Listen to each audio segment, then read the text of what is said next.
po ngayon si JR, kahit gaano kalaki nga ang gulong na to, kahit preloader, bali walang i-vulcanize. Ito na naman po, sinisipa lang niya para matanggal naman ito.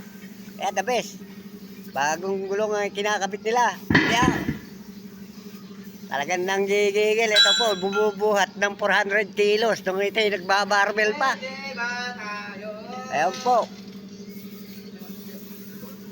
Mga idol, talagang bato-bato po ang katawan nito.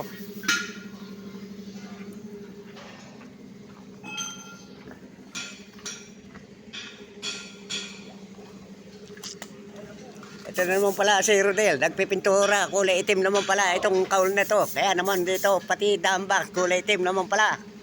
Kaya naman pala itong isang kulay, ewan ko nga ba pangilalim kung anong kulay, kulay green naman siguro. Yung pangilalim, anong kulay?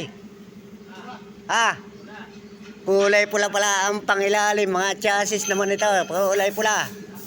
Ito naman kulay itim, kaya naman hindi masyadong dumihin. Marami palang re-referin pa ito bago siya tumakbo.